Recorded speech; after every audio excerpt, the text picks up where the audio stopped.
Yeah, I started skating when I was 8 years old, so probably like 96. I had learned early on that I wanted to teach jiu-jitsu because I was basically laying in bed having a panic attack, and then I eventually checked my phone and you had texted me, you were like, are you there? The game plan is always like, I want to do worlds every single year. Going from 2023, winning purple belt, getting promoted on the podium, then going into 2024 as a brown belt.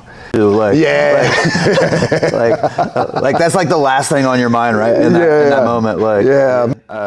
You just opened up your own gym. Yeah, just opened up my own gym. It's definitely, I mean, it's been a wild ride, and to be completely honest and kind of like give you some praise, it's been, you know, when I started jiu-jitsu, like you were the first person I ever came to kind of outside of my gym that was like distance. And I know we have history, same friend groups, we met through, you know, hardcore skating and like coming and seeing you opening up a gym at like purple belt is when you started everything, and then watching you like rise up and then your gym build out. And that was always like, you know, coming to you as a white belt in training was always very inspirational to see that and be like, you know, you don't have to be this phenomenal like black belt with like world titles or anything. It helps, but like it doesn't necessarily mean you're a good coach. And and you've always been like what I would consider my coach or my second coach, because you were always at tournaments, you would always give a helping hand, you always had good advice, and you always offered your gym up to me anytime I could come into town and train with your guys. So it's definitely been a big inspiration and pushing forward for me to like push to have a gym of my own one day. So well, I appreciate that, but also proud to see, like, I mean, the things you're doing now, like killing it. Gym's beautiful. Yeah, thank you. Yeah, it's been it's kind of weird, and I'm sure you can, you know, you feel the same way, but when you kind of like envision it in your head of like even the aesthetic and how it would look, and as long as you're like close to it, it's definitely surreal. It's a crazy feling. You know, literally doing all the math and like planning out the slant wall and the stairs and the positioning and like, okay, now I got to measure the mats like and order them, and everything literally comes together and fits like a puzzle piece, and you're like, wow, like all that stuff that was stressing me out, like all the slatting that I did, that took 4 weeks just to do that. And it's a little detail at the gym that really like drives home the aesthetic and just how like comfortable it feels.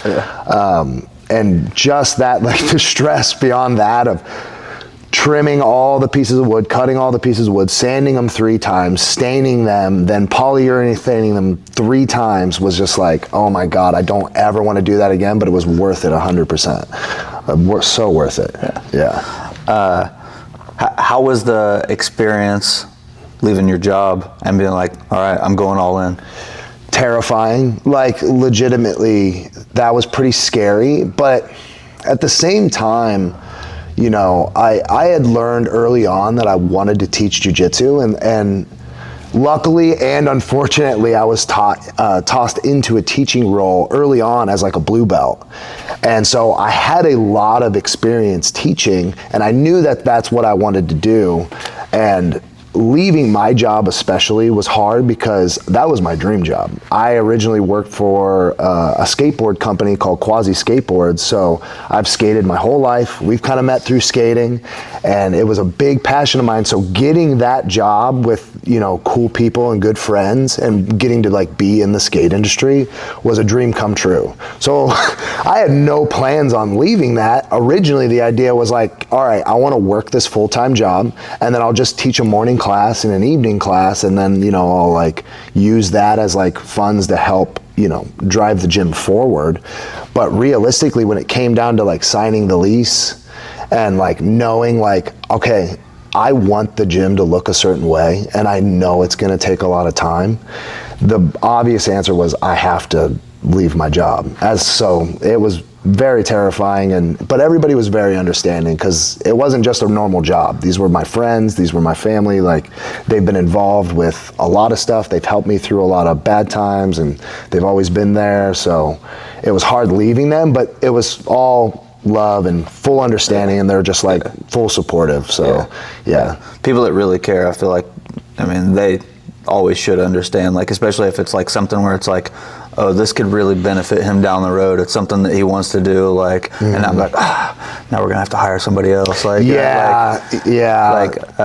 like there's a couple different ways that they could think about that, and then like, I mean, obviously that could change like your relationship down the road. Like, I mean, it's like, yeah, we don't work together anymore, but like that doesn't mean that like we can't still be close. Like, like we're not close just because we work together. Yes, like, but people like that too, they make that transition much easier for you. Like, would I recommend somebody that wants to start a gym should quit their job? Probably not. I took a huge risk, and luckily, like, there was a lot of factors that played into that risk. One, you know, I've been in Dayton for 10 years. I've met 1 million people. I've trained with 1 million people out there. Like, I've trained at a lot of the gyms out there. You know, I'm nothing but kind to most people, or all people, I should say. Most people. I hate a lot of people. But no, I'm, you know, I've definitely established myself in the community. So when it came time to start a gym, it was kind of obvious where I wanted to be and where I needed to be. So people saw that energy and they know me, so they just, you know, flock to the gym, and like, it's very, I'm very grateful for the amount of students we got even before the doors opened. It was not expected. Like, we hit our goal number, which I was like, okay, if we can do this in 6 months, I'm gonna be really happy. And we did it before the doors opened. And so I was like, all right, like, way less stress. I'm like, okay, like, I'm on the right path. So, Dude, something I feel like has been huge for me, like as far as like running the business, is actually setting those little goals like that constantly, and then like reassess. And then there's times where, like, if it is like, you know what I mean, number of students or like whatever it is, going back in and like reassessing like however long later, and then be like, oh, I'm fucking slacking. Like, I need to get my shit together. And like, you know what I mean?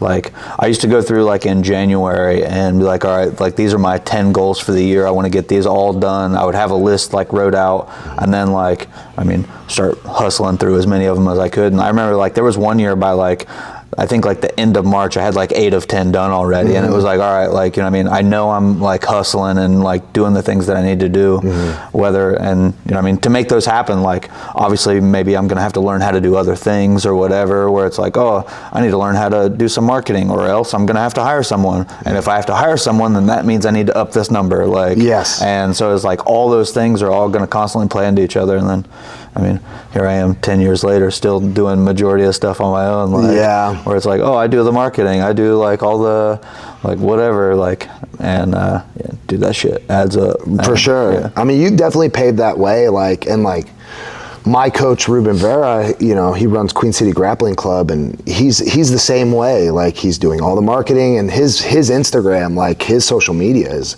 amazing, the aesthetic, and it's night and day difference when you look at other people's like social medias, and like maybe they're just taking for granted like the reach you can have with Instagram, but even your social media and all your posts about, you know, just videos and techniques, and like, it's phenomenal. Like, and it just, and realistically, people are just lazy when it comes to that stuff. Like, whether you're hiring someone to do the marketing, and like, so you can like you said, you know, focus on other things and then increase other sides of your business. But even just that marketing, like, it's just, I feel like it doesn't take a lot, but it does take some energy, and you do need to learn it, and it's another skill all in itself. That's exactly what I was gonna say. It's just another skill. So like, I mean, even if it's not jiu-jitsu, like, it is social media. Like, it's like, oh, I'm a white belt in social media. Like, I need to up this, and like, still, like, I don't think I'm amazing at it, but I do think that I've put a lot of time into it in the last few months, and I can see the improvements, because like, I go in, I look at the stats, and like, oh, things are going up, things are improving, like, whether it's more followers, more views, like, oh, I'm getting more likes on all these videos. Like, I have a couple videos that they've been saved more than they've been liked, and it's like, all right, like, there's something in that that people like, enjoy, and like, how can I recreate that more often? And sometimes it's difficult too, because then I have to think like, okay, this video seems very simple to me, and I didn't think that it would take off the way that it did. So now I need to think of something else more simple. And like, I mean, going back, it's like, I've been doing jiu-jitsu for 20 years now. Like, how do I think of, like, I need like a white belt mindset. So like what seems like like it would be a game changer if I were a white belt. How do I explain that? So sometimes I'll have to like ask people like, hey, like, what do you think's one of the best things I've ever taught you? Yeah. And like, oh, okay, good idea. Like I didn't think about that, because it's just like another perspective or whatever. But yeah, like the whole skill thing is just like, I feel like everything is like that, like where it's like teaching in jiu-jitsu. Teaching and not just actually doing it. Exactly. You're looking at the trends, and it's the same thing with social media. What are the trends? What are people interested in? So how do I model my videos and then adapt that to jiu-jitsu, just like your curriculum, and you're like thinking like, what's the next thing to teach? What is everybody working on right now? How do we catch up, or how do we stay ahead? Where is everybody going to go? Is it going to be close guard right now? Is it going to be, whatever else? Like social media is exactly the same. And it's like, there's a couple people that I think are really, really good competitors, like in jiu-jitsu. Mm-hmm. Horrible instructionals. Yeah. Because like, it's like, man, their explanation is just like so bad, and they're like, yeah, you just grab them and then you do an arm bar. And it's like, all right, that was $100. Like, like you didn't explain anything. Like there's no details to like, what, like you're clearly good at arm bars, but like, you did more than that. Like, there's something missing in your explanation, and that's coming from me. Like, you know what I mean? I know there's more to it. Like, as opposed to like a brand new white belt, maybe that's the first instructional they ever bought. Yeah. And like, they're like, I still don't know how to do an armbar. Like, I don't know how to finish this thing. Yeah. And they may never buy an instructional again from anyone, because they're like, I bought an instructional once and I didn't learn anything from it. Like, that's really fun. That's such a good point too, because and you hear it a lot, like when you're watching videos and seeing people talk about jiu-jitsu. Just because you're a world champion and just because you're good at jiu-jitsu doesn't mean you're a good instructor. And really what sets those people apart is how much they're willing to think about something, whether it is like that social media aspect or that business aspect. How much time are you willing to put into it? And then again, how do you re-engineer that to teach it to somebody who knows nothing about it, right? And if you can kind of like stay to those aspects of it, then you're gonna do fine, right? But if they're just like, hey, grab this arm, it needs to be between your legs, and then you're gonna pull it, and you're like, oh, okay, like that didn't really explain much, but I kind of see what you're saying. Yeah. So, and sometimes too, like I've noticed, like, don't get too detailed in the beginning, especially for certain people, where it's like all those details are good, but like let's get you instead of like, I want to teach you a black belt arm bar. Yeah. Sounds good. Yeah. I want to teach you how to do a white belt arm bar, and then we'll slowly start improving it. Where like, I mean, I try to tell some of the adults, I'm like, hey, I know you can do this. Like legit, yesterday I taught arm bars to a 5-year-old girl. It was her second class ever, and like, she was doing them good without any help before the end of a class. And like, it's like, I know you can do this. A 5-year-old girl just did this same class an hour ago. Yeah. Don't overthink it. Just listen to the things that I say. Don't try to recreate what I did. Don't anything. Like, and I'll be like, hey, I want you to put my arm right on your center line, get both legs over my face. Just make that happen. However you can do that, make that happen, and then we'll work from there. You don't have to worry about tapping, anything, just get in the position. Yeah. And like, let them figure out, how do you move your body? Like, oh, if I get my leg over, then, I mean, now it looks like they're like doing a triangle, like that thing where like they're still squared up. And like, legs are fully extended, and like hanging up. Like, if you fully extend, look at this. Like, I could just posture right out. There's nothing keeping me there anymore. Like, and you can add those details, but like, if they can't even get in the right position, like, you don't need to go over like proper braking mechanics. Like, oh, you need their wrist turned this direction. You got to break it over the hip. Like, and it's like, let them break it over their nuts a couple times. They're gonna feel the pain and be like, why does this keep happening? I was like, maybe if you turn it this way, like that's not gonna happen. Like, man, I need a cup. You got to give them a reason to ask the question. Like, I find that's so important. And like, even something like, to your point, where you're like, oh, you can teach a black belt armbar, or you can teach a white belt armbar. And this is something that I even struggle with as a coach sometimes too, is because I get really excited about the curriculum coming up, and like, we have advanced class and a fundamental class for a reason, but even sometimes too, I'll notice myself talking too much about the technique, because I care so much that I want everybody to know every detail, but those details distract from the move, so you have to just slow it down and be like, hey, it's arm between your legs and your heels pulled in. Like it's keep it as simple as possible, talk less, and let them figure it out. Yep. So on that note, have you been adapting more games, more the ecological approach into your jiu-jitsu teaching? Yes and no. So it's not just that. Okay, but, yeah. So yeah, it's adapting it a little bit. I can see the benefit for certain topics. I agree.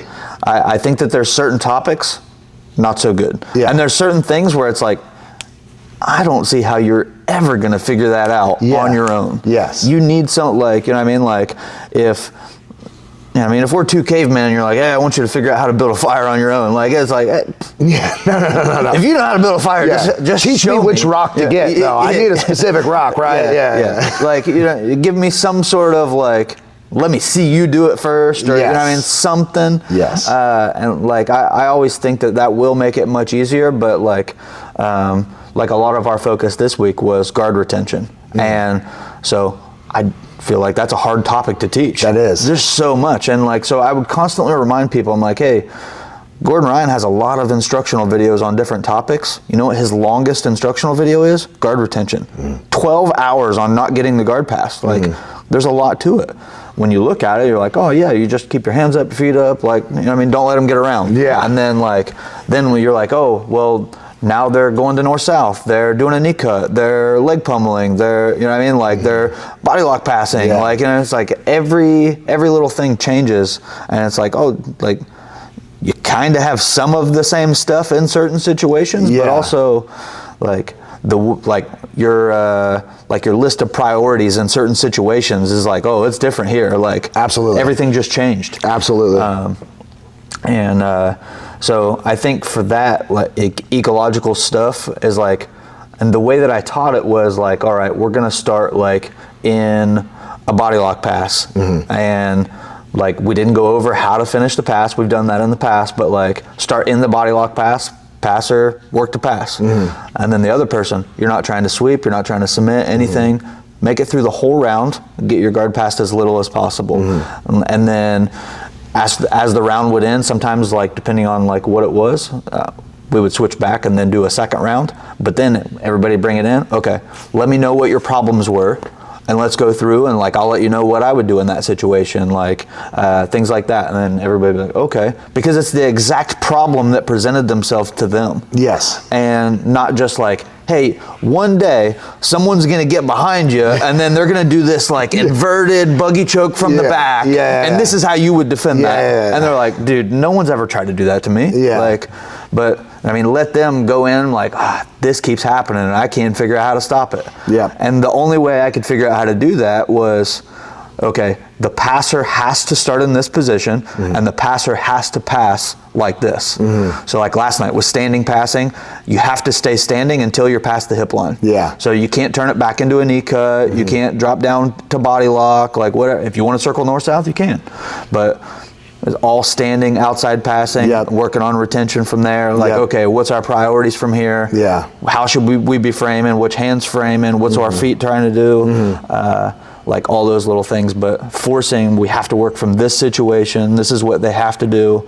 And like, I always like using analogies when I teach. And so like, I'll be like, hey, if I want to learn how to shoot 3-pointers, I don't want you standing under the hoop. I want you up in my face. I don't care if like, that's what you typically do. You're like, oh, well, I wanted to get a rebound though. No, not today. You're my teammate. You need to get out here and I want you, just put your hands up in my face. Like, you don't have to do whatever you typically do. Just give me the resistance in this position. If I'm working on dunking, then get under the hoop, don't let me dunk. Like, you don't got to follow me out to the 3-point line. I told you I want to work on dunking, you stay in there. But all those sorts of things where I feel like the ecological can help if used correctly, but like also like the other side of it where it's like, I feel like it could also be like a lazy tool as well. For sure. Where it's like, hey, just get in there, do this, and then they're like, you'll figure it out. Just keep your hands to the inside. Yeah. You'll figure it out. And it's like, no, there's a lot of nuance to it. I definitely find that, I've been adapting more of the ecological, but mostly just the games. And again, it comes with technique. And like, I'll kind of like at the beginning for people that might be a little bit new, I'll kind of give them what I'll refer to as like notable mentions. I'm like, we should be doing things like this with our hands, or we should always be keeping like our feet facing our opponent, or like I can use my hands to help like press on the shin to help myself like stay in front or like keep them square with me.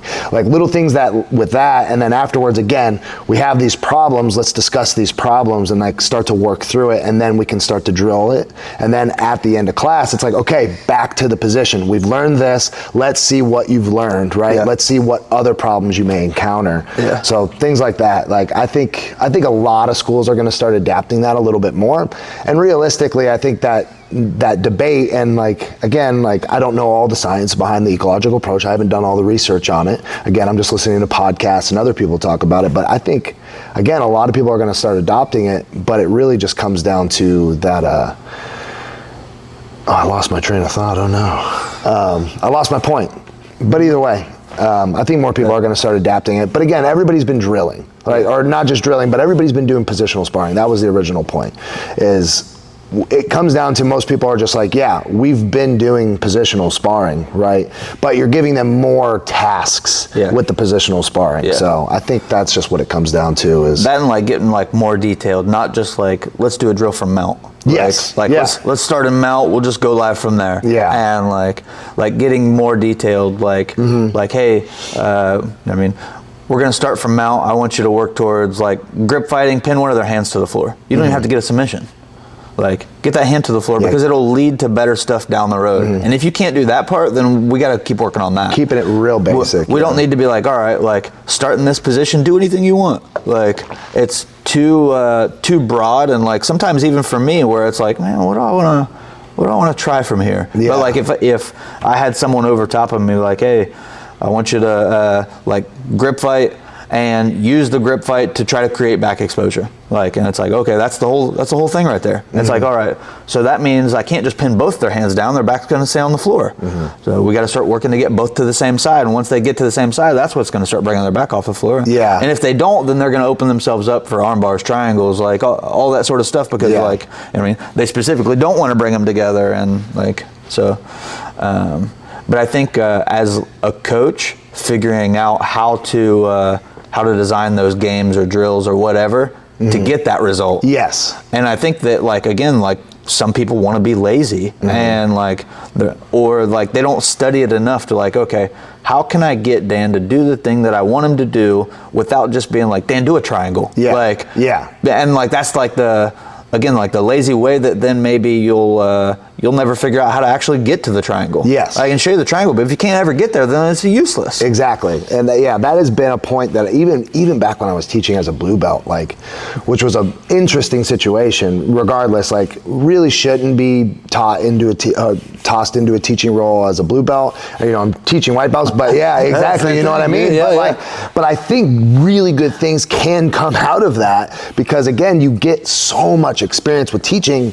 And then when you're at that stage, or you're like, okay, I'm not really good at jiu-jitsu, but the things that I do know, like I'm gonna study, how do I reverse engineer this just to show it to somebody and give them good things? Like not to be naive, to be like, okay, I'm a blue belt, so I know how to do an arm bar. It's like, no, like what are the arm bars that are working, and like how do I teach that? What are those details? So I think even at that stage, it makes you really like focused on those details, and like, okay, how do I show these details? But then, oh no, I lost my train of thought again. I'm just rambling on. Yeah. But yeah, we got off topic, and we were talking about the ecological approach and teaching, and like starting teaching as blue belts. And then again, like people are lazy. The point I think I was trying to make was, like if you were like asked me to teach, just do a triangle, you could show me the triangle, but I'd never know how to get there, right? So it's okay, how do you adapt these games in a way where it's like, okay, maybe you have a higher belt and you're just like, okay, I want you to pass the legs, but he has a pass he knows works all the time, and he's just gonna spam that every single time. And it's like, okay, well, how do you re-engineer the game in a way where it's like it forces him out of his favorite pass, right? So he's not lazy. And that's where it's like, as a coach, you have to be like, okay, like you have to think about every individual student, okay, like what's that part of the game that's like pinning a wrist? And it's like, I know you like to body lock pass, but hey, let's like pin the wrist. Like let's work to the outside, start pinning some legs, start, you know, pressing knees together or keeping the knees split apart, and like, you know, adapt it to each student, because our, you know, students at every gym, they can be lazy. Like they, you know, everybody gets to that stage where like, this is my A game, and then they hit that like limbo, or they hit that plateau in their jiu-jitsu where they're only doing their A game, and they're too scared to either venture outside of their A game and start adapting like a B game or a C game. It's like, no, man, like you're really good at wrestling and you're really good at passing, but I'm gonna force you on your ass because you go to a competition and you get forced to your ass and you don't know shit, and then you're gonna complain to me, and it's like, man, like I told you need to sit and start working on this stuff, and I know you don't like it, but there's a point to it. You know what I mean? I need a better gym. Oh God, it's like all the gym's fault. This gym's not teaching me anything. It's the gym's fault. That's another really good point too, because there's like, I've said this to a lot of people, and maybe it's just a very personal thing to me, but like when you get to a certain level in jiu-jitsu, like maybe it's like a higher blue and it's purple belt, you really need to start teaching yourself jiu-jitsu. As weird as that sounds, it's like your instructor is a textbook, right? But if you don't know how to read the textbook and ask the right questions, you're not advancing, right? So you need to go outside of your instructor in the gym and study. Like you need to be watching tape and studying and developing your own game, because if you're just coming to class every single day and being like, what's he showing? This is what I'm learning. And it's like, okay, like you're gonna progress, but it's gonna be extremely slow, right? So you gotta like start finding, okay, this is like my body type. This is what I'm better at. Okay, what am I not good at? So then you have to start taking it into your own hands. And I tell a lot of people that when they hit that that plateau and they're just like, man, I'm just not like progressing, and I'm like, well, one, you got to be asking the right questions, which is tough if you don't know which questions to ask, but you definitely need to start taking jiu-jitsu into your own hands, and so you can think about things a little different instead of just having it shown to you. Who do you think you've studied the most? It changes a lot. I think I'm like I said before, I'm very ADHD, so it jumps around. Right now, I've been on like Jason Rao a lot, looking at all of his like outside 50, and then definitely a lot of Gordon. John Danaher, I've kind of stopped. It's pretty boring a lot of times, but it's like really good instructionals. Personally, for me, I think Lachlan Giles is the best. He was voted on Reddit, but like even when I was like a blue belt, like his submeta and all that stuff, like all of his instructionals, I think he presents the position the best. I think he talks about it, he shows it from multiple points, then he'll show it in a live setting of him hitting it in some of his instructionals, and I just think his systems and the way he explains things it really works for me personally. So Lachlan is a really good instructionals. Do you think Lachlan's kind of has been the most benefit to your jiu-jitsu? The most benefit to my jiu-jitsu, in all honesty, has been watching matches and just watching things and and trying to figure it out for myself, because I'm sure you've dealt with this and I have dealt with this, but you can explain a move as basic as possible to someone 1,000,000 times. It's not until they figure it out for themselves in their head where they're like you're like, oh, all you need to do is like put your hand here. And then eventually they're like, all I need to do is put my hand here. Why wasn't I doing that? And it's like, well, I told you to do that 20 times, but you have to like figure it out yourself for it to actually like stay retained in your memory. So I find that like, if I'm kind of like, I'll watch the move, like I'll find the example or I'll watch the instructional, but it's like watching tape has been a big benefit for me. Like, The way you were explaining that before, I was like, he's explaining ecological right now. Yeah. I am. I'm fully ecological. I'm all in. I don't study. I don't learn anything. I just drill.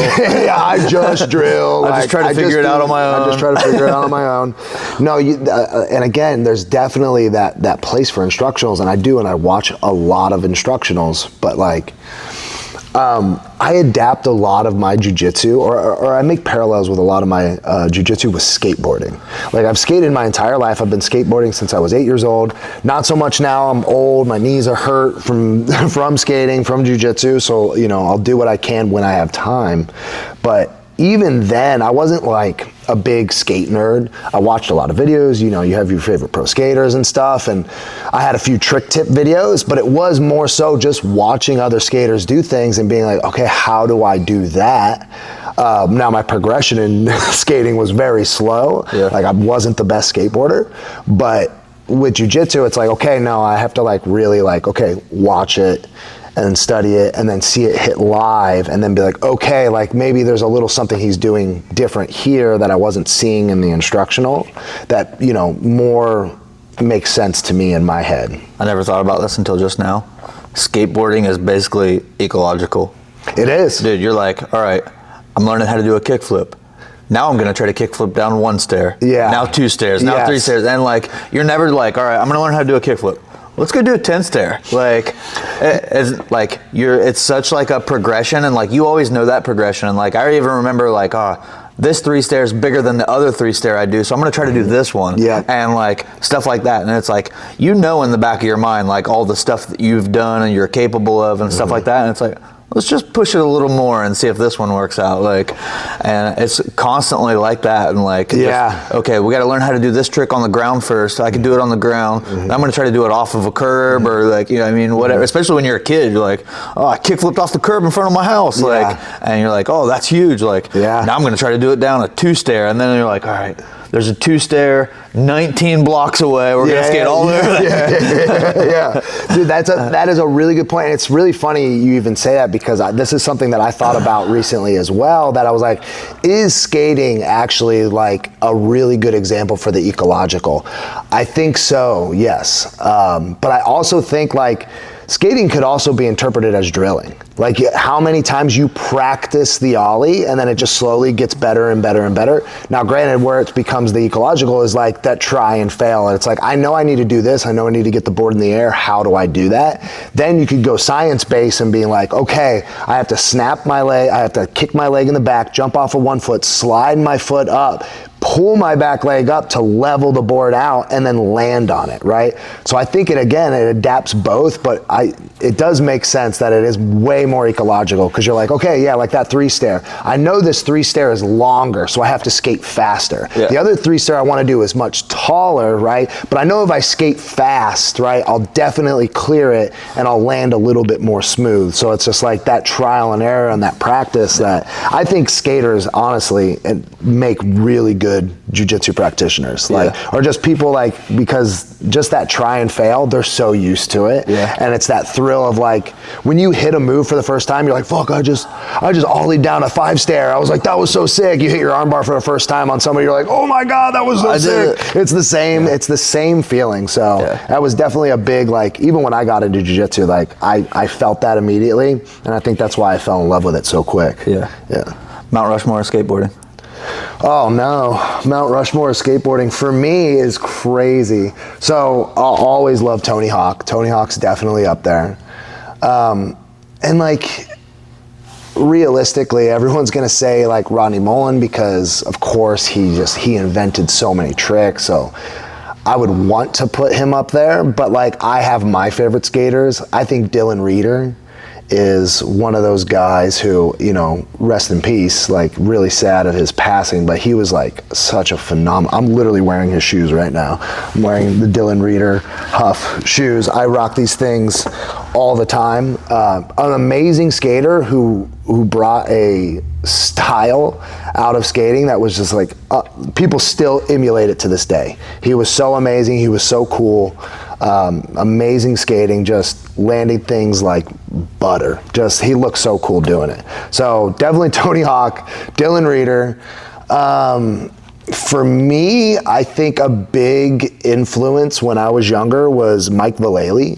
I just liked a lot of like the hand plants and bonelesses he was doing. I think watching him skate gave me a different perspective on how to skate, like looking at spots a lot differently. I'm like, oh yeah, like I could kind of be off the board here and try something. And then, so definitely Mike Vallely, and then obviously you have CKY and stuff, and Bam Margera was a big influence because of Jackass, but I wouldn't put him up there in my Mount Rushmore. Man, and this even feels weird because I would put so many people in this position. Tough. Yeah. Oh man, another big influence to me, and this one is this was a tough one. Ali Boulala.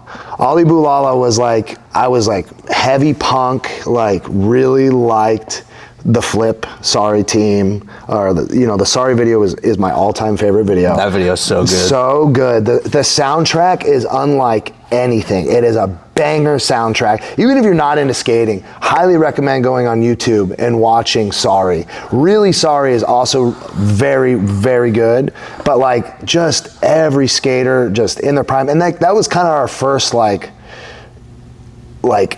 instant where you're like, oh, this is a European team. So like you're seeing all these guys like Tom Penny, Ardo Sari, you're seeing, Jeff Raleigh, who was also another big influence, Bastian Salavanzi, Ali Boulala. Starts off with Mark Appleyard. Yeah. An amazing song. Oh my God. Placebo? Placebo. Yeah. So good. I'll jam that song all the time. Yeah. It's so sick. Yeah. Fire soundtrack. But I would definitely put Ali Boulala up there because he was like skating real thin, like pads. It was just... Then it was all very dangerous. It was like, oh man, he's like kind of a stunt man. Yeah. Nowadays it is all stunt man. Everybody's jumping down 20 stairs, grinding the longest rails possible. And it's entertaining and it's fun to watch, but I definitely would put Ali Boulala up there. Yeah. Or just the whole Sorry team. Like the whole Flip team is up there for me. Just for a sure. giant Mount Rushmore that goes across like a whole state. Yeah. And then you have the whole Workshop team too. So like the Workshop team is like, that's like the A team, man. They were so good too, but like, More A team than the A team? I think so. Even more A team because, they had a big cast, like, you had Rob Dyrdek, Josh Kalis, you had Anthony Van Engelen, who's amazing, DC video, so good. I saw those guys. They did like a big thing at Lancaster Skate Park back in the day. Really? Yeah. Yeah, I probably missed that. I know they would do stuff at the plaza and they would travel around. But yeah, the days of like demos is pretty done. Yeah. And it would be cool to see. I know a few like teams, like shoe companies and stuff, they'll go around vans and stuff, but that was such a really cool thing for me to do. Like just see a van full of guys roll up. Dude, as a kid, oh my God, when you're like watching those videos, especially too back in the day, like everything is so like regular, it's just vastly available on YouTube and Instagram, and you're seeing it all like instantly. You're seeing the ender, and you're like, all right. Even in jiu-jitsu, it's like, oh, I saw the end of the match. I saw how it finished, but you didn't see everything that led up to it. So it's like, oh man, like you're not really getting the full benefit. But in skating, it's just like, you see the ender. What's the whole point of watching the part when somebody put like, maybe I spent a year filming this part or 2 years. And even back in the day, it's like you would hear about the video coming. So you either had to go to a shop and watch the premiere or wait for it to like be available at your local skate shop so you could buy it or order it off of CCS or something. So there was always like more hype over the videos when they were coming. Yeah, I can't remember the guy's name. Like it was like Fred something, but he skated for Habitat. Fred Gall. Yep. Dude, he did like one of the biggest airs I've ever seen anybody do at Lancaster Skate Park. Really? I was like, dude, what? But now you watch like Nigel Houston, and it was like, does this guy ever fall? Like, dude. It's kind of, again, I thought about this on the drive over here. I made a comparison in my head about skating. Like nowadays, when it comes to skating, I'm more so an old head of like, man, the old skating is like sick. Like I like the old Flip team. I like, all those guys. I like more style, I like more East Coast stuff, lower to the ground, a little bit more gritty. Nowadays, everything is like so crazy. Like you can't imagine the amount of like combinations of tricks that these guys are doing nowadays, you know, back in the day. It's kind of hard to fathom that. Like, man, dude, someone grinded a 30 stair handrail forever. Like, it's insane. They're all stuntmen nowadays. And you can compare that to jiu-jitsu, where I'm the opposite, where I'm more like, man, jiu-jitsu nowadays is way better, and it's extremely technical, and it's way more vast. Yeah. Back in the day, there's other gyms or people you could consider old heads who are just like, yeah, jiu-jitsu back in the day, Hickson day, like that was peak.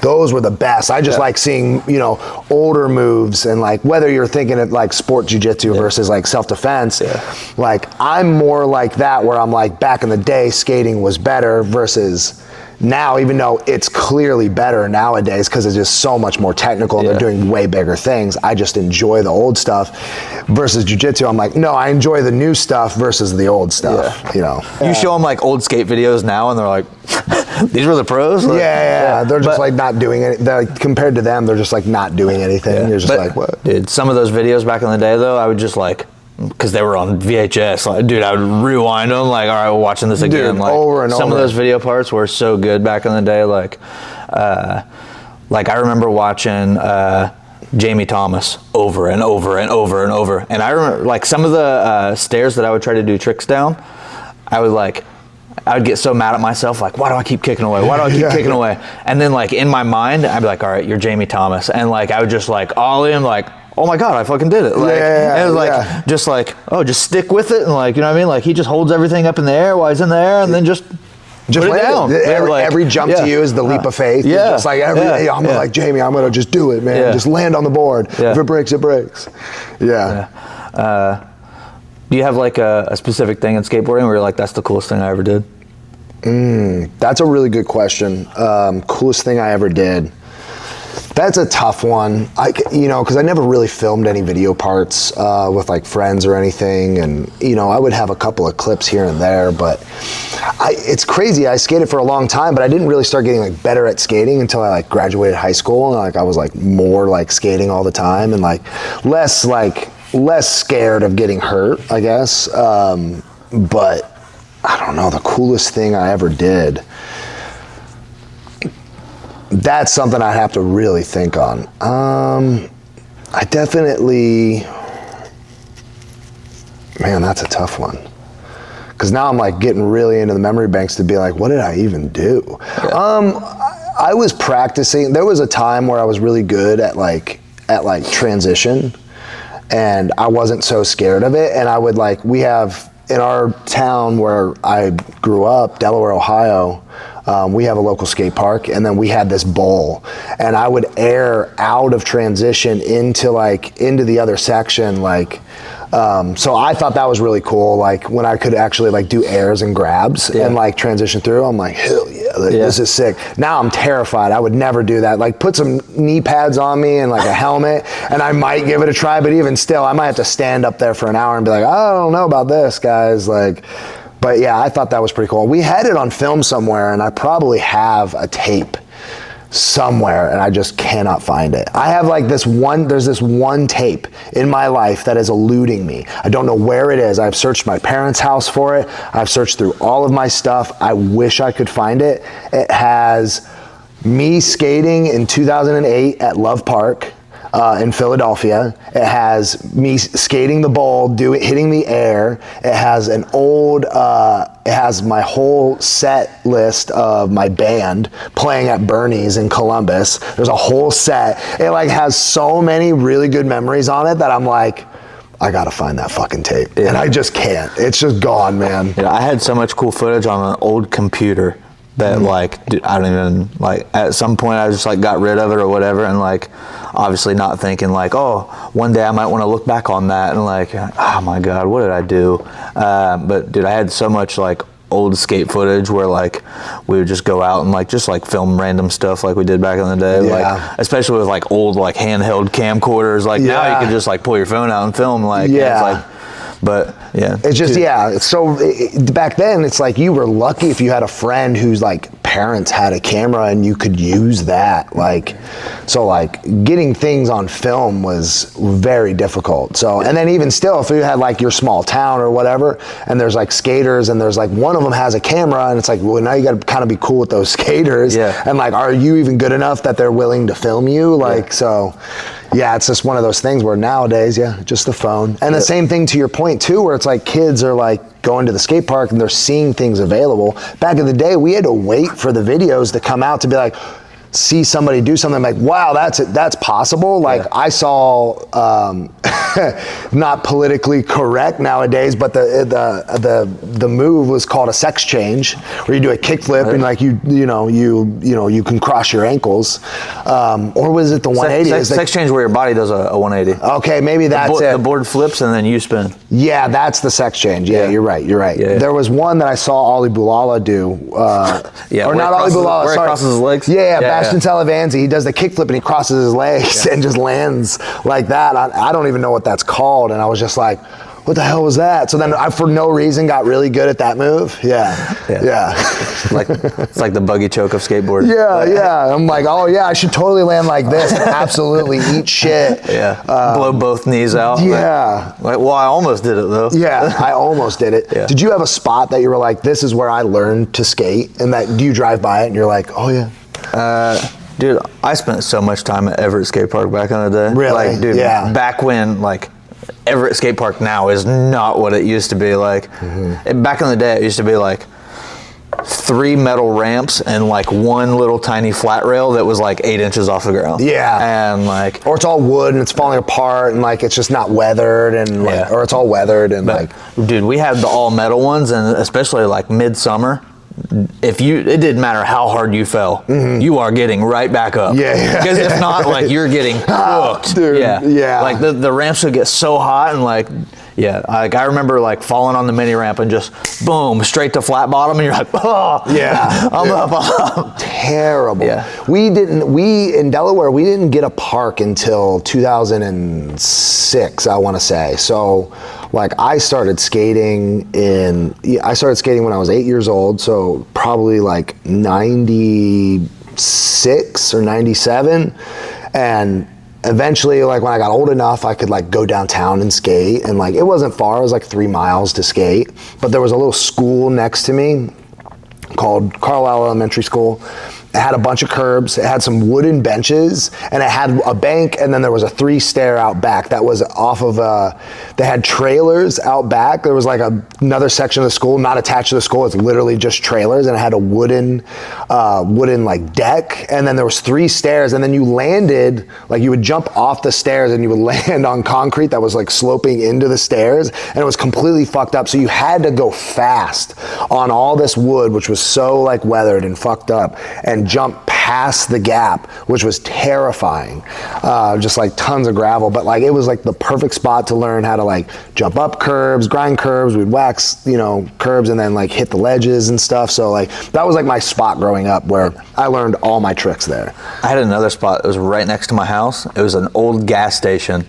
And so like the ledges that are next to the gas pumps, dude, we used to just like ollie up, and it's like you gotta like avoid the gas pump as you're like going across. And like, dude, like we would do that all the time because like it was like a weird gas station that like one of those like old school ones where it's like they have like 1 or 2 pumps. Okay. And then other than that, I think they like worked on cars, and it was like, oh, bring your car here, fix it. Yeah. If you want, you can get a little bit of gas, but like we don't got much gas. Like it's almost like a gas station you would like see in a movie that's like out in the middle of nowhere. Yeah. And they're like one of those sketchy ones. Yeah, one of those sketchy ones. They're like, we do everything. Oh, you got a flat? That's weird. You must have ran over those nails we put out. Yeah, did you pull in on that side? You got to pull on the other side. Yeah. Well, we got tire for you. Yeah. We also sell groceries. If you're hungry, we got, we're cooking up some stuff in there, and they're like, why do you have everything? You shouldn't have everything. Yeah, spots like that are like really nostalgic because, I don't know, they make you more creative. Yeah. I think developing that way too, especially like in skating and even with jiu-jitsu, like you just have that mindset of like, okay, well, like how can I be creative with this? Like what what next stage can I take it to? And again, you're saying with the skate parks nowadays, they're amazing. Like, it's great. I would love to have had that as a kid. They're just training grounds. They're so good. But that's the thing. It's like, you can't be as creative. Like in the streets, you know, you're forced to be creative. You're like, all right, we have to make this spot. If I want to grind this ledge, I got to get the rub brick. I got to, you know, grind it down and then get some lacquer and like start waxing it like crazy, get kicked out, come back, do it again. Yeah, so. So we'll go back into jiu-jitsu for a second. So I remember we went out to No-Gi Worlds 2019. We were out there same time, right? And I think that one, did you lose second round? I lost first round. Was it first round? To an advantage. Yeah, I think almost all of us that went out that year had similar like things happen. We didn't know what to expect. That was my first time doing No-Gi Worlds, and that was at Brown Belt. So I remember doing that, and then also like I cut all the way down to 134 for that year. And I remember the moment I touched that guy, I was like, oh my God, I'm tired already. Yeah, you were done. And like I was like breathing heavy, like, and I was like, I can't believe this. And then like, you know, I mean, he's moving around. I'm basically just trying to hold on and like,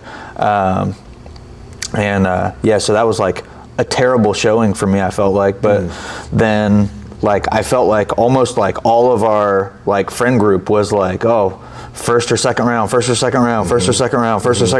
I think Big Ben made it to like. He made it a little bit further. He made it a little further. I think he made it like third or fourth match or something like that. And like maybe he lost in the semis or I can't remember. He made it a little bit further. But other than that, like it was like, man, like not great, whatever. And then obviously. You went back and changed some things, and I did, yeah. And I remember that year too because I like woke up to a text because I was basically laying in bed having a panic attack, and then I eventually checked my phone, and you had texted me. You were like, "Are you there?" And I was like, "No, I'm not there." And you were like struggling with your weight cut, and you're like, "I got to get there. I don't know what time to get there." We were all figuring it out. I remember was Cameron there? Did Cameron compete? Yep. He competed in the exo suit rash guard, the blue belt one.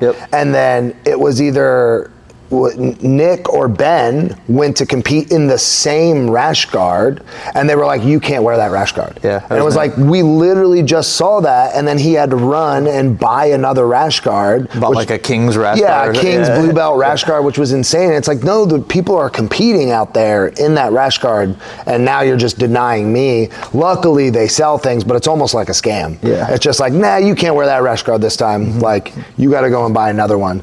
And that happened to another friend of mine too, so. It's like the sketchy gas station. Yeah, it's like the sketchy gas station. Oh my God, there's so many stories. But yeah, after that, it was, because I didn't really know what to expect. I had only done one IBJJF before that, and it was kind of one of those things where it's like, well, why don't we just go out and give it a try?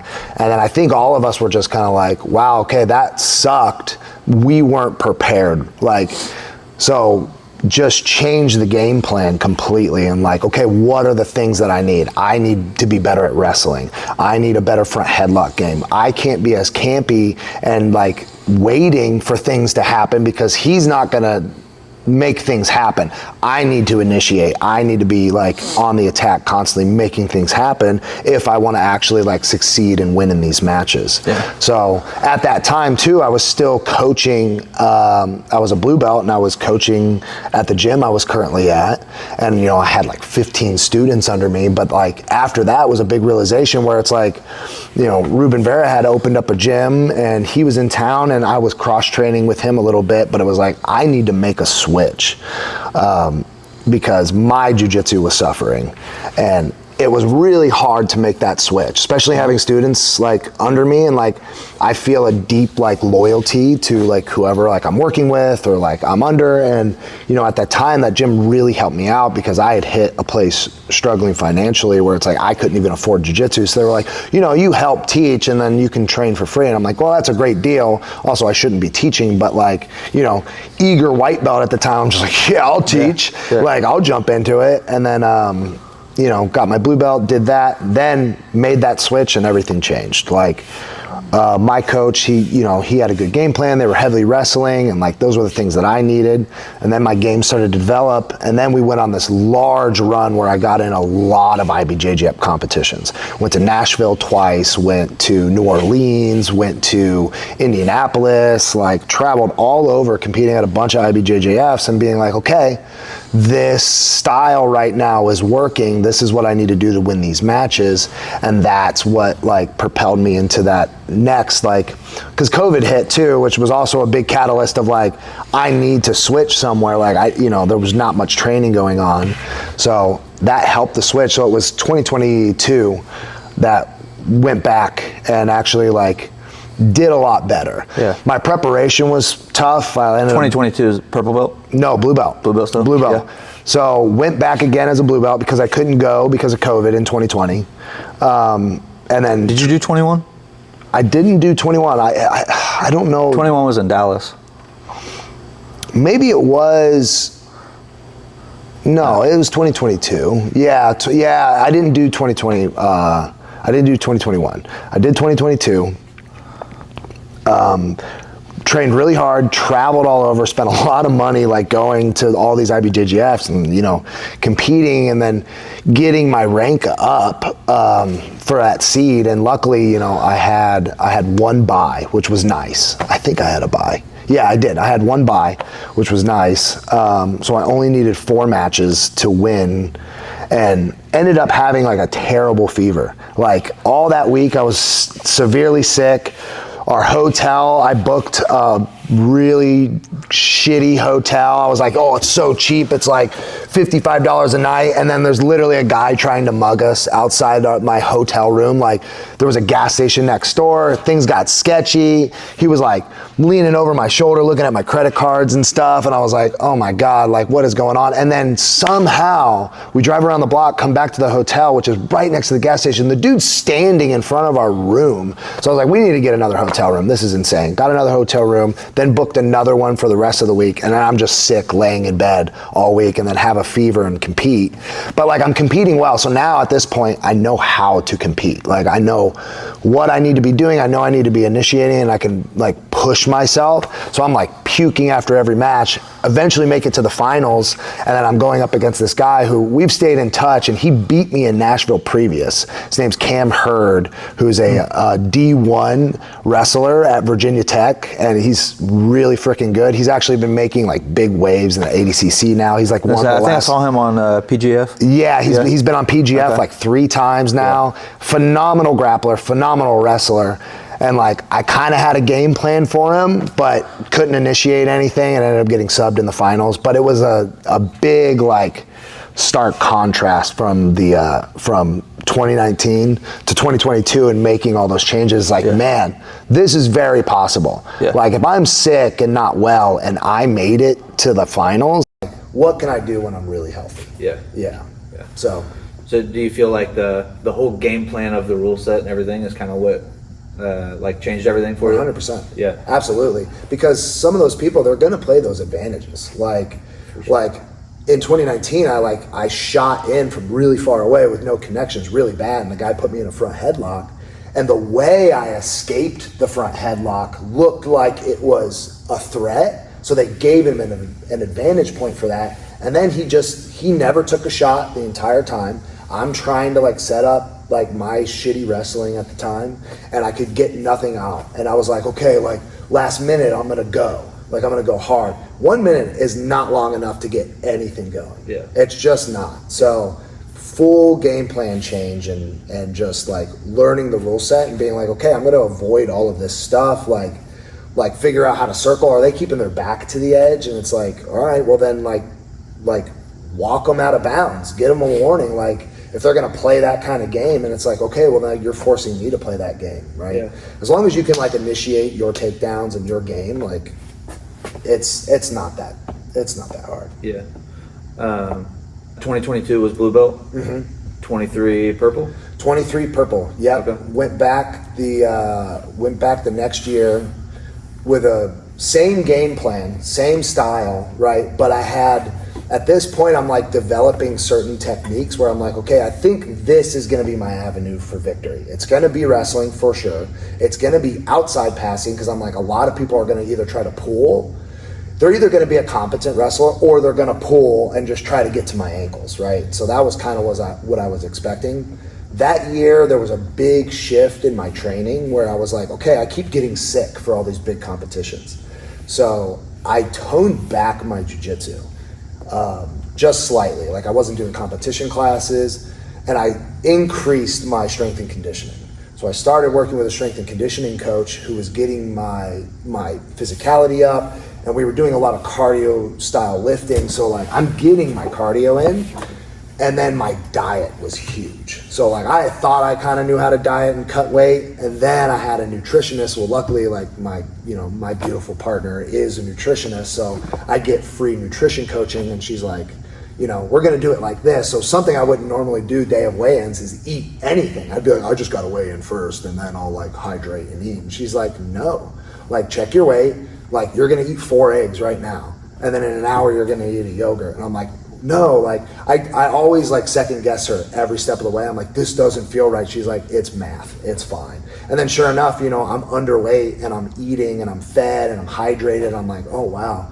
Like I think Purple Belt Worlds 2023 was the first time I ever felt like not really nervous about a competition and actually like physically good. Yeah. And then that showing just like fully represented all the work that I had put in. No match went beyond 3 minutes. I subbed all of my opponents, and my finals match was 15 seconds. And I subbed them with a guillotine. Yeah. So it was just like, oh wow, okay, like if you like actually take it serious, diet, work on your strength and conditioning, listen to your body, like don't overwork yourself and like get ill, then like, okay, like I knew how to compete at that point. So it was like, all right, the game plan's there. Like what new jiu-jitsu am I gonna learn before I, go out there and actually compete? So as long as everything else is in place, it's smooth sailing. Yeah. So, and then if I remember right, you got your brown belt on the podium? I got my brown belt on the podium. On the podium, that day, yeah. And then 1 year later, Brown Belt Worlds. Yep. Then 1 year later, Brown Belt Worlds, which, dude, as a white belt, like watching like flow and like seeing people like get promoted on the podium, like that was like when I first started jiu-jitsu was like amazing to see. I was like, oh my God, that looks so amazing. Like winning a world title and getting promoted like on the podium, like never thought, never thought that would be like an actual thing. I'm like, there's no way that's possible. So from competing Purple Belt Worlds, getting your brown belt, and then doing Brown Belt Worlds, did you change anything that year? Or you're like, same game plan, worked last year, let's do it again? Yeah, basically the same game plan, like, got promoted on the podium, 2023 Purple Belt Worlds, which was a dream come true. It was so surreal. And then, getting my brown belt and then just being like, okay, let's do it again. Nothing changed, was still strength and conditioning. I was a little bit lazy. I think that year too, we did, or maybe it was Purple Belt, we did trials. I did trials and I won one, lost one. I didn't even make it a second round. Same thing, got a staph infection, got sick. But again, with the IBJJF, like the game plan stayed the same. It's like, okay, I'm gonna wrestle everybody. I was more sure this year, like people are gonna pull. Like they might try to wrestle. I think wrestling was becoming more popular, so more people are willing to like have wrestling exchanges. I will say my cardio wasn't as good, but my physicality was. So my strength was really good.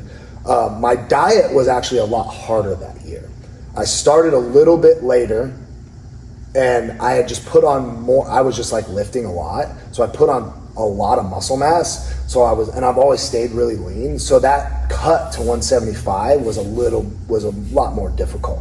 Not crazy. I would have starved myself, so I managed to still maintain the strength, still eating. And then strength and conditioning, it just turned off again. And we're back, baby.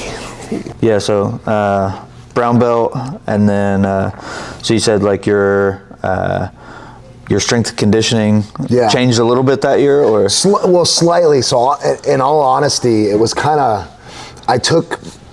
so going from 2023 winning Purple Belt, getting promoted on the podium, then going into 2024 as a brown belt. The game plan is always like, I want to do worlds every single year. So I knew what I needed to do. Strategy wise, nothing changed, right? The techniques that I was going to do, I had been trying to develop, like working on my high wrist, because I thought like, okay, guillotines this year, specifically high wrist, I think is going to have a really good chance, because if people do want to wrestle, I don't think the wrestling is going to be as good as mine, and I might catch them into really bad shots. But the strength and conditioning all stayed the same. Weight cut stayed the same, right?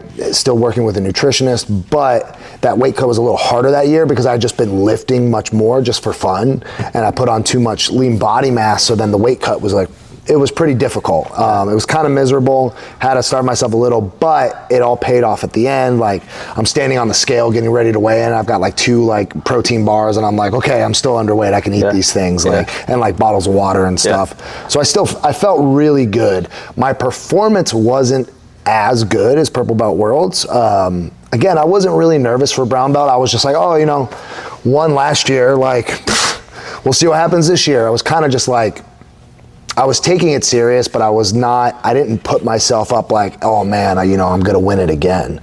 So again, I was working that high wrist, and sure enough, like going out through those matches, I felt really good. Cardio was really good, and I actually ended up only finishing one person my very first match with the high wrist. It was a really good sequence. It's exactly what I had been working on, and I ended up catching every single other opponent with a high wrist. Like same sequence, like snapping them down, getting in on it, and like getting a lot of really good like threats, but I wasn't able to finish anybody else, unfortunately. So it was more so. I thought in the finals, I thought you finished like an anaconda or something like that. Or was that purple belt? That was purple belt. Okay. So purple belt, yeah, I finished everybody. My first match at purple belt. But I think it was specifically the finals. Like you finished at anaconda. No, the final was actually he shot in for a low single with his goal was just to pull guard on me and like instantly just shoot in on a leg and then pull himself into guard. And when he did that, I caught him in just a regular, just high elbow guillotine. And like we rolled to the side so it looks like an anaconda. But I just trapped his leg so he couldn't roll away, and like ended up like crunch, and I got the finish. I was like, holy shit, like that was so quick. Thank God I don't have to be here anymore. Like it was such a relief. Yeah, the finals brown belt was just, I passed his guard, got points. I was up a couple advantages for the high wrist, and that was it. It was just like a little wrestling exchange at the very end. Nice. And then again, it was just like, okay, like as I was going through, I was like, subbed my first match. That match only lasted like 2 minutes and 30 seconds. And I was like, okay. Like, then it felt real again. I was like, all right, like, I'm on. Like, let's go. And then the next match, I just kind of like put a high pace on the guy because he was tired. He was having really long matches and I was having a short match. And so I put the pace on him because I could tell he was tired, and just won all the wrestling exchanges, bunch of takedowns, bunch of points. The third match was more annoying. The guy wanted to wrestle more, but he was more inclined to just drive his forehead into my forehead. I was like literally like scarred on my forehead for weeks after that. I was like, God, that was so annoying. Like, you're not like looking for head position, you're just grinding your forehead into mine. I was like, yeah, like it was getting on my nerves. I was getting a little upset. But again, same thing.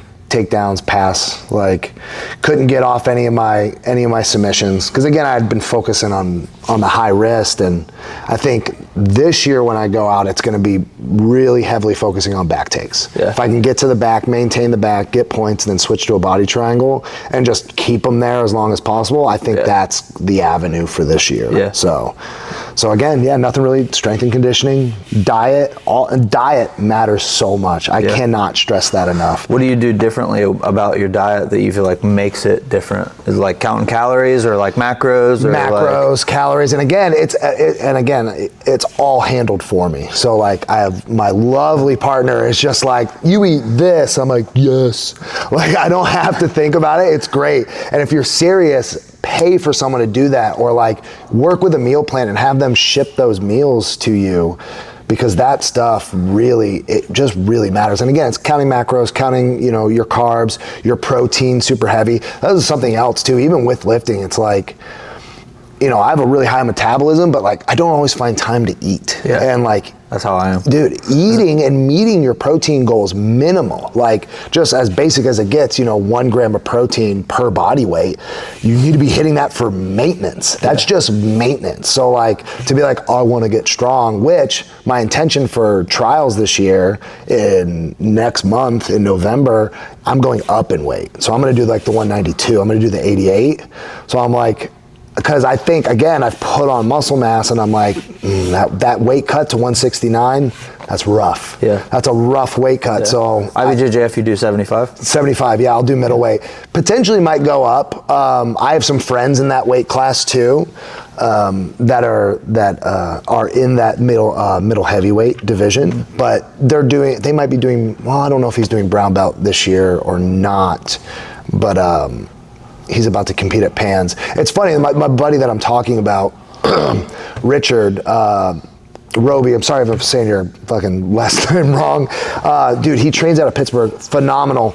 We've been like we always wanted to cross train. We knew of each other and like had seen each other. And I've been to Pittsburgh to train at Matt Factory with Isaac, who's like NCAA, like 2-time Hall of Famer, whatever. Like, dude, phenomenal gym. All those guys over there are great because I try to cross train and go with like-minded people who want to just train and get better. And I went over there and I've trained with them. And I've always been in contact with this guy. We never got to cross train, and we ended up. Actually, he won Brown Belt Worlds on the mat right next to me. We were literally like side by side and won almost the same exact time. So we're coming off the mats, like congratulating each other, all excited and happy. It was so sick to see that. Like to see friends accomplish their dreams too. Yeah. It's pretty cool. Especially right beside you at the same moment. Oh, dude, at the same exact moment. It's crazy. Yeah. You know, and like I would say like my purple belt run was like phenomenal. I don't know if I'll have another run like that again.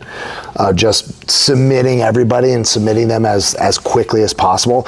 And even in that sense too, is like I had matches against a guy that I had a match against that I beat at Blue Belt Worlds, but I had a terrible showing. He had pulled guard on me and I just could not pass his guard.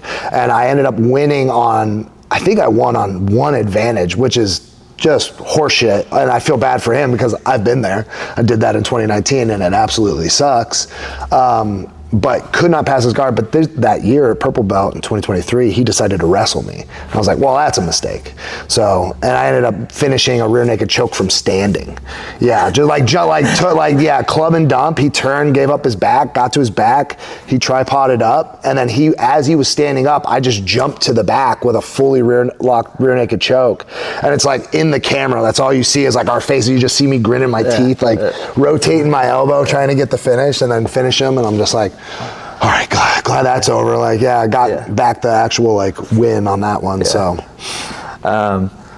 do you feel like there's like anything like if you've either lost in the competition or like not done as good as you thought you could have, like do you let it like get you down and like get frustrated about it, or like are you immediately like, all right, let's fucking fix this? Like, you know, because some people, they get down and like I'll see them like basically they just like quit. Yeah. They're just like, I had one bad day and like I'm gonna let that dictate the rest of my life. Yeah, I think everybody's human, so you're gonna feel whatever emotion you feel. I'll definitely be down on myself.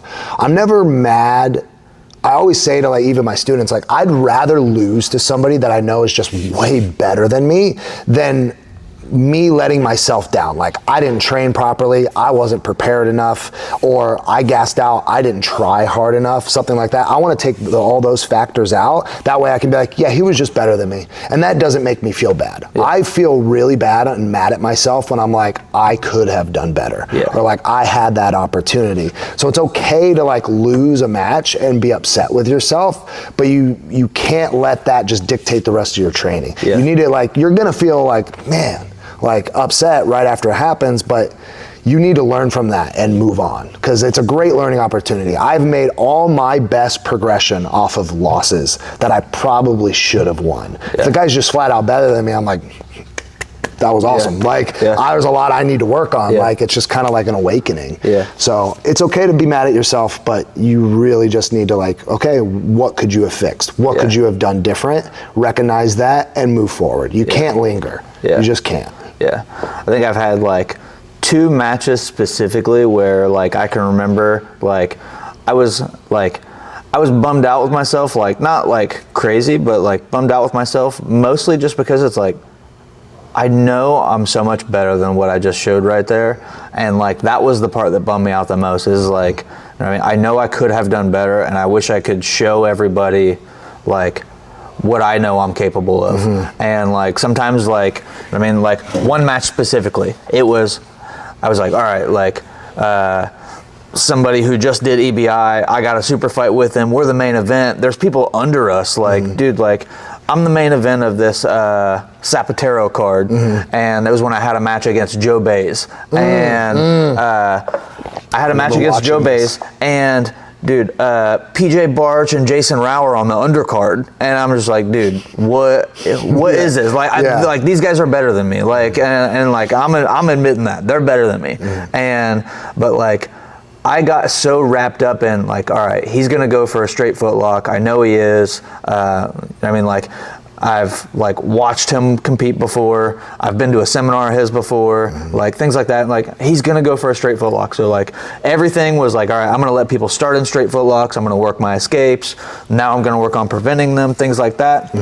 And then when it came time for competition, I realized I'm so worried about what I think he's gonna do, and I didn't do anything that I wanted to do. And dude, it just worked so much against me. And that's a match where it's man, I wish I could just replay that. And just if I could approach it differently, even if I lost again, approach it differently and show that it's oh, I'm not just defensive. But I made myself like that because it was all right, I don't want him to footlock me, which he got a hold of a straight footlock, and I did escape, but he ended up heel hooking me afterwards. But it was oh, I was worried about the straight footlock and I escaped the straight footlock, so that part felt good. But then at the same time it was I got heel hooked because I was so worried about the straight footlock, and you know what I mean, had I done any kind of counter attacking or you know what I mean, had a better approach on passing or whatever, I think the whole match would have played out differently. And then I had another one that I did in New York at purple belt, and I was so worried about the second round that the first round, I did good, but also you paced yourself.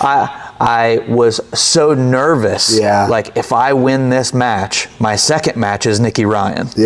And so I was so worried about the first match that I remember it was somehow all the water in my body just evaporated. There's a clip of me, I sweep the guy, get to mount, and as I get to mount, I'm it was I'm completely just dehydrated, and I'm a mummy that just got dug up or something. I'm I have no water, and so it was I was so exhausted after that match, and basically I remember too, the kid grabbed a Kimura, and I was he's got a submission, fuck it, just tap. And dude, it was a terrible Kimura that I never would have tapped to had I not been so exhausted. But it was it was oh, I was a bitch and I just fucking tapped because I was so tired, so dehydrated, and a lot of it was literally just I was so nervous for what would have been my second match. And it was I knew okay, a big name I'm gonna go against, people are gonna see this, and I was excited about it, but also I was nervous as fuck. For sure.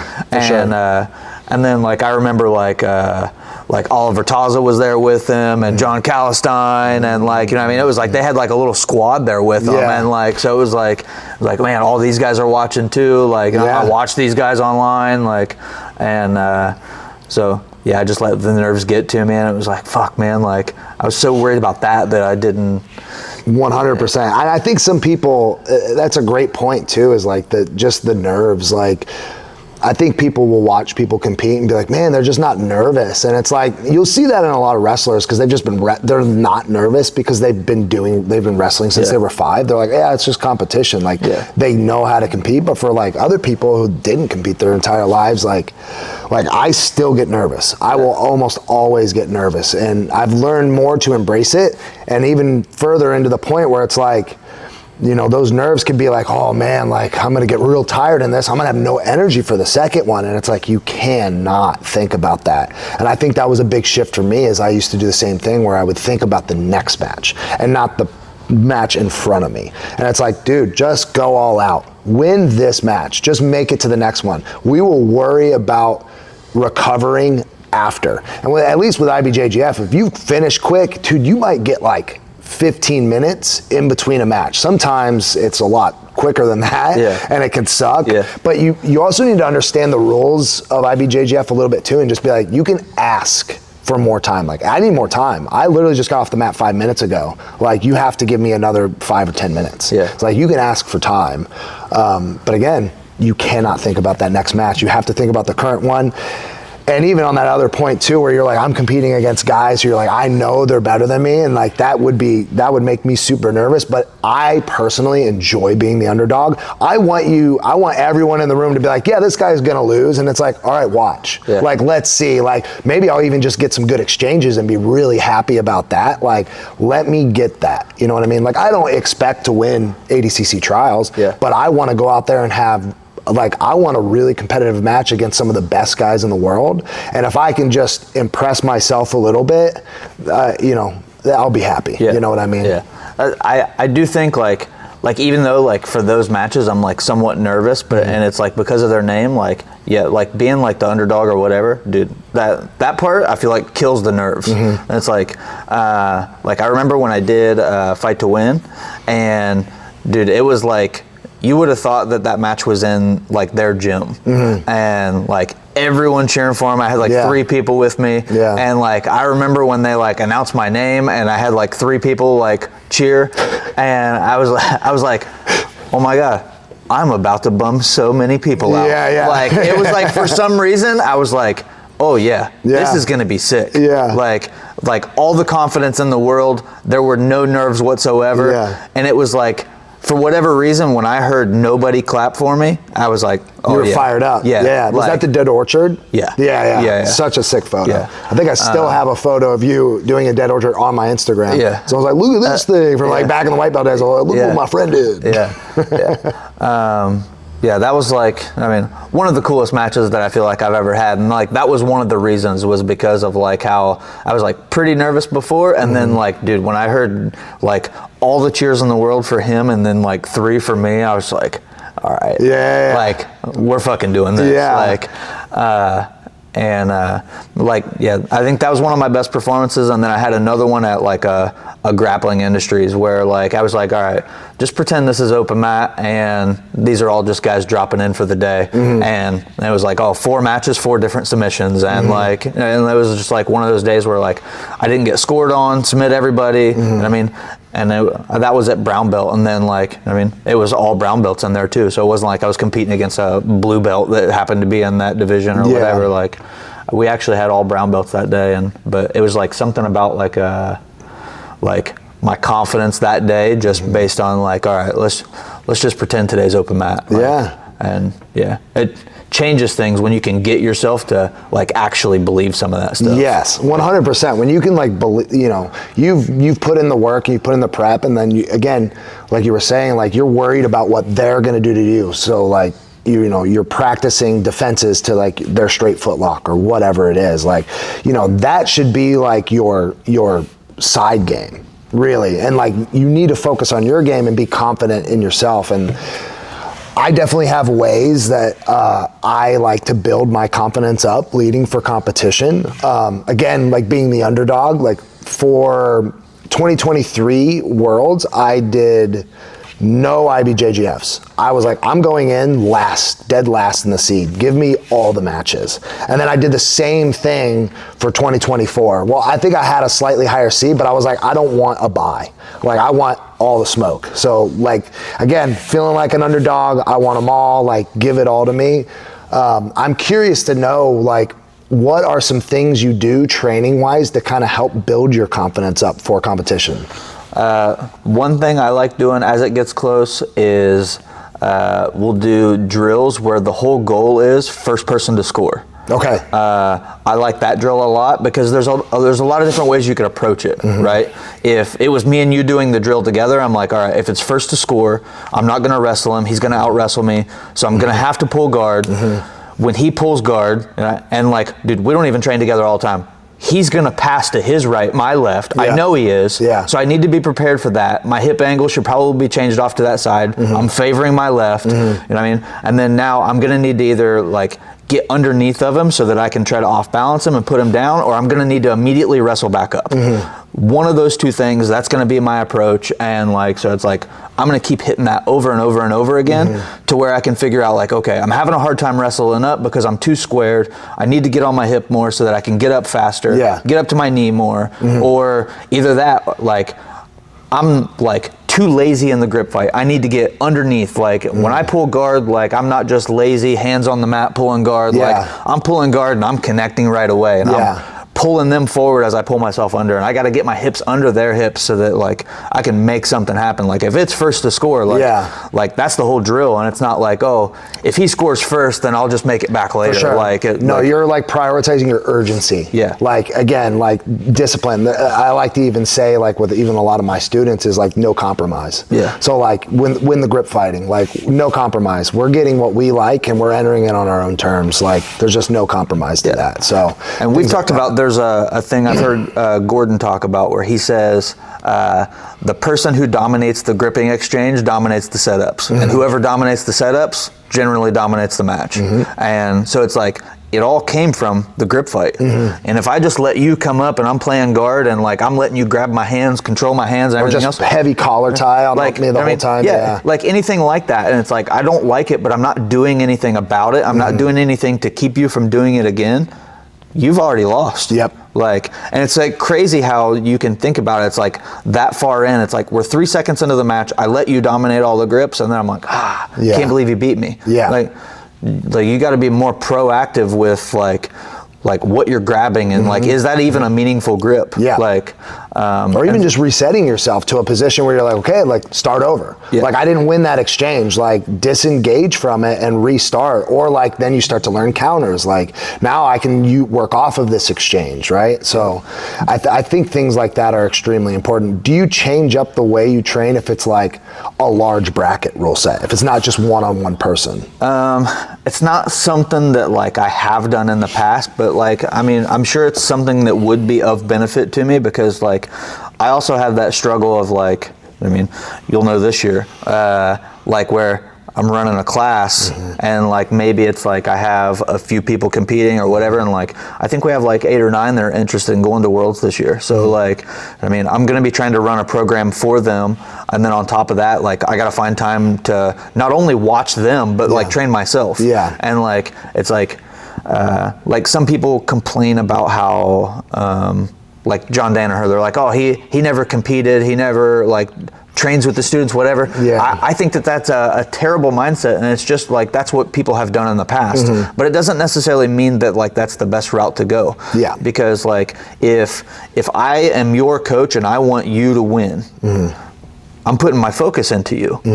But then when I have to put my focus onto me, now I'm neglecting you. And it's like, you know what I mean? Trying to figure out like that balance. How do I worry about you because I want you to do good, but also I need to worry about me because I also want to do good. And there's like a weird like... And even still, like that person that you want to do good maybe just has a completely different style. So the whole aspect, it's like you can't model the training around just your training. Like he needs something more individualized for them. So and even still, like right now, like we're getting ready for trials, and I have some guys getting ready for trials, and it's like, how do we model the training around that? And two, there's new people mixed in the room, so I don't want them to have to train that hard for like, and that's why you have like certain classes on certain days for that specifically. But it's definitely something I'm definitely gonna experience more and more, and even something I've kind of experienced in the past a little bit. So at least having that experience with teaching, like, but it's gonna become more prevalent as like, you know, being a new gym owner and running your own school for sure. But like Worlds this year, like, you know, I'm already going in and kind of game planning. So like I've took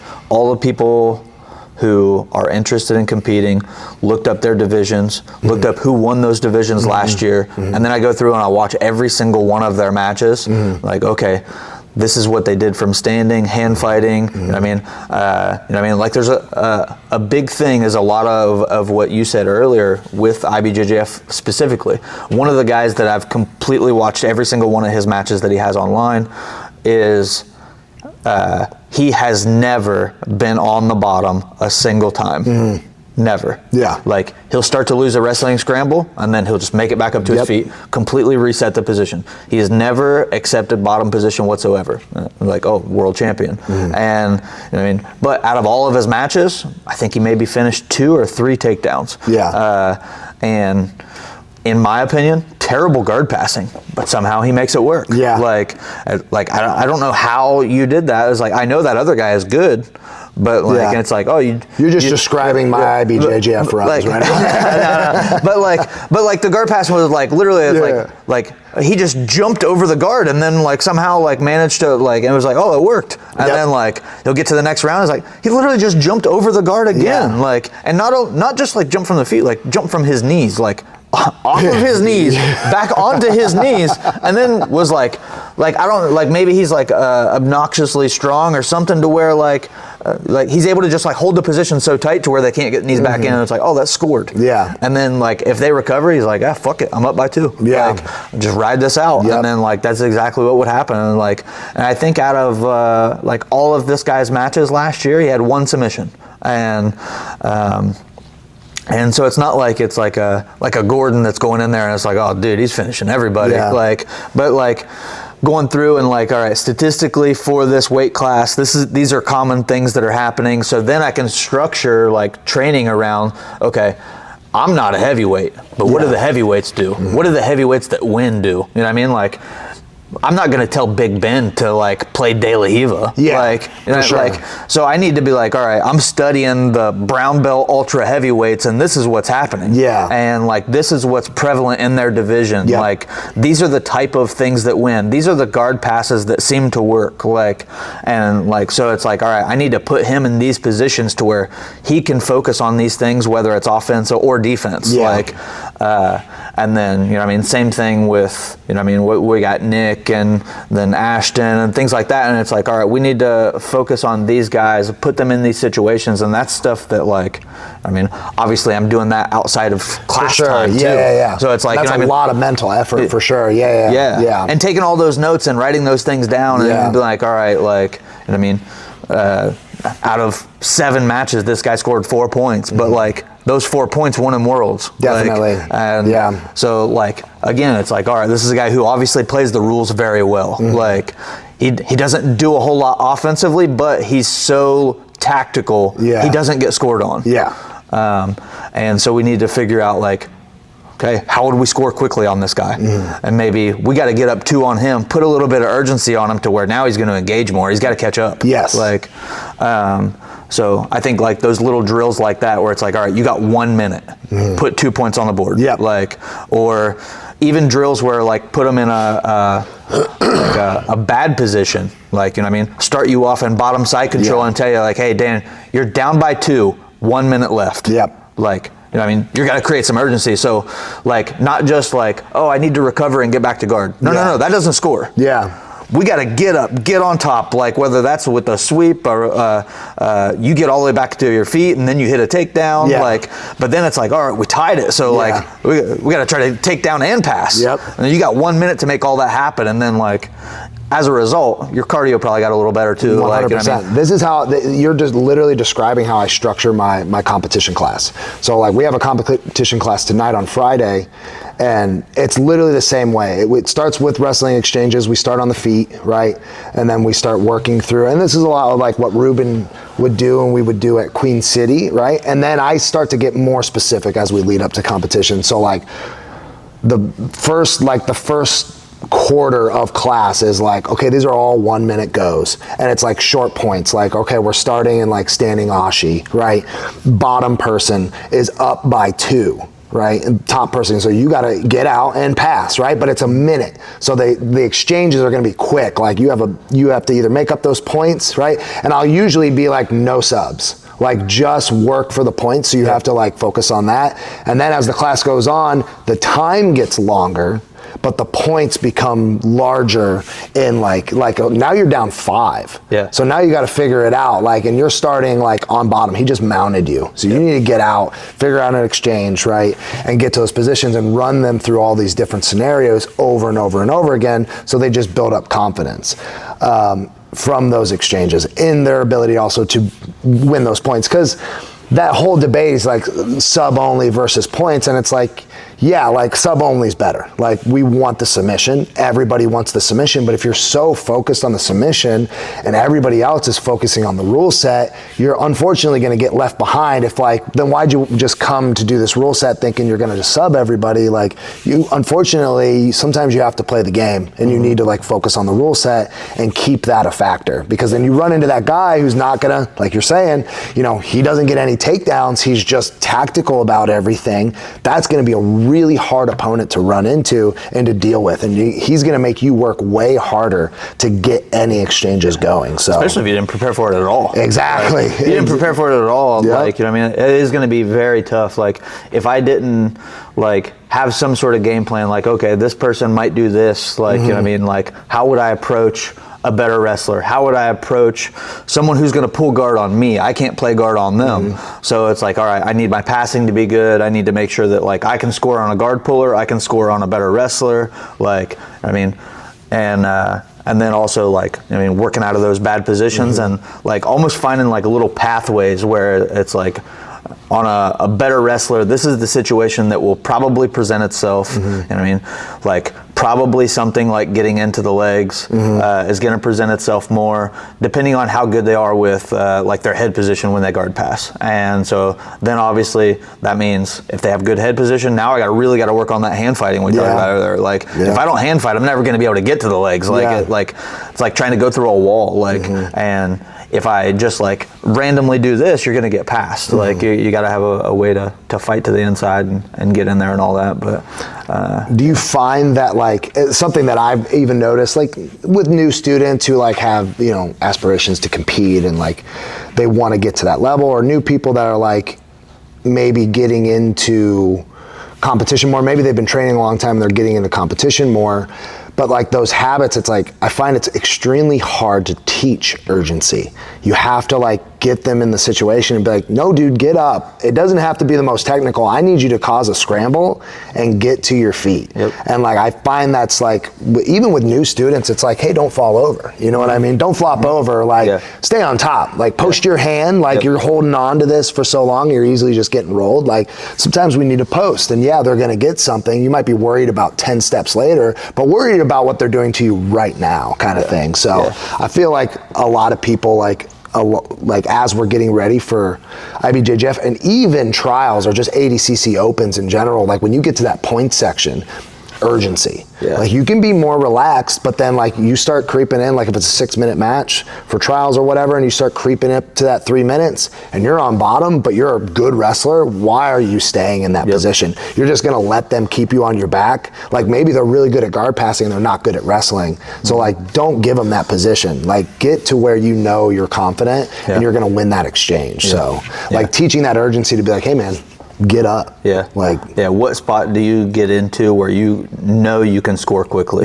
Like and sometimes like, you know what I mean, I've done it where it's like you get in positions too where, or even like complete matches where you get so one-track minded and focused on a specific thing. Like like I remember there was a IBJJF I did in South Carolina, and like in that event, I was like, all right, my main thing I want to do today wasn't even win.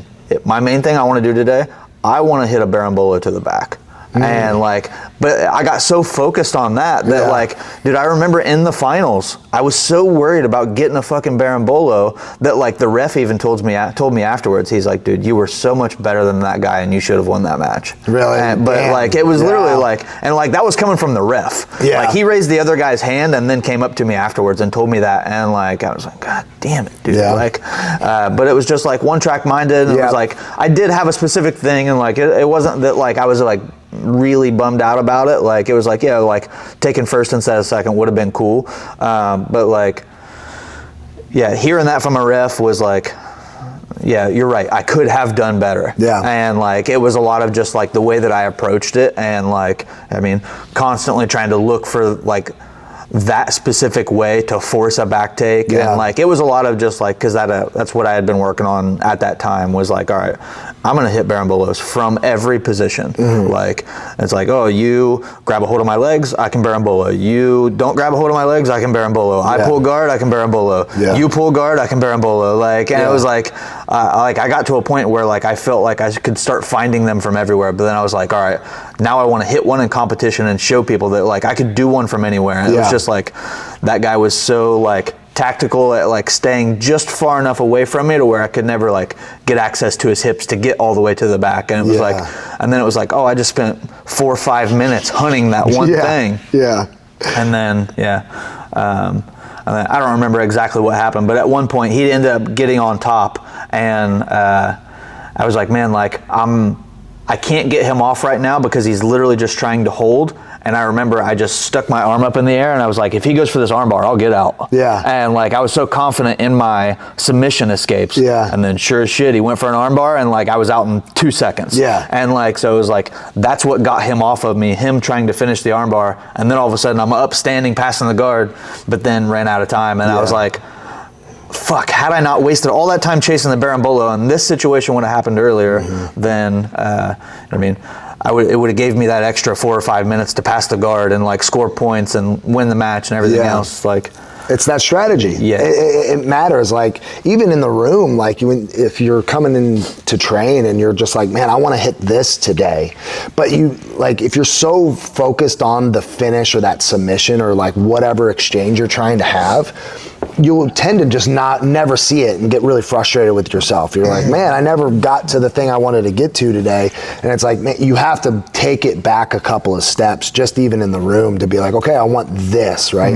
But especially for competition, you can't be so focused. Like, for worlds, like for brown belt worlds, I'm like, I'm doing high risk, right? But that was only an exchange off of my snap downs are really good. It's an option. They take a bad shot, it's an option. And it was almost every single exchange that I got on somebody with a deep high wrist was all off of their attempt to shoot on me. And then after that, they would pull guard.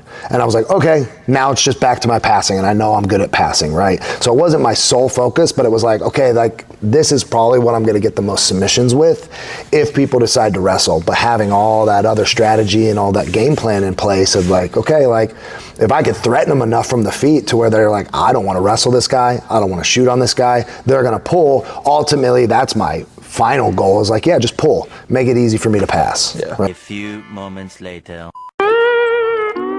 Big long part 2 coming next. Yeah. Crazy. all right, so so you won Worlds at Purple Brown, and then you just opened your gym a month ago. Yep. So you won, that means you won Worlds twice. Yep. While working a full-time job. While working a full-time job, yep. Yeah. How'd you make that happen?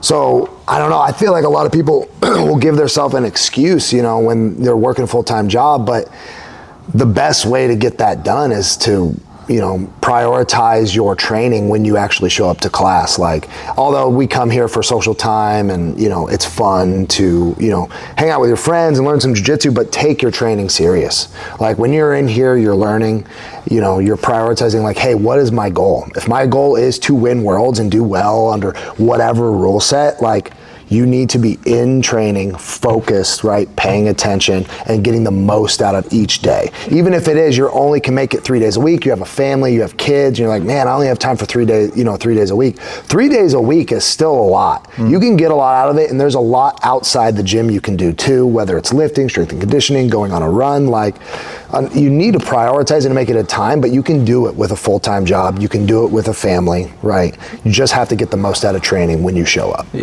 Yeah, for sure. Anything else you want to tell them? Hey, check out Iron Wolf Grappling Club. We're located in Dayton, Ohio. Gym just opened. We're in our first month. Definitely was a long time dream come true to open up a gym, and trying to bring good jiu-jitsu to the area and my friends, and doing a lot of cross training with other gyms and stuff. And so if you're ever around here in Newark, Ohio, at 10th Planet Newark, you might see my face. We definitely try to come in and stop in and cross train as much as we can. If you're ever in Dayton, Ohio, stop on by. I'll make you a coffee. Ooh. Definitely got into the coffee thing because I'm like, I love coffee, and we have a coffee bar at the gym, and it's kind of like a selfish thing for me. But yeah, I can make a good latte. Hell yeah. Hell yeah. Sick. I do. This was awesome. Thank you so much, brother.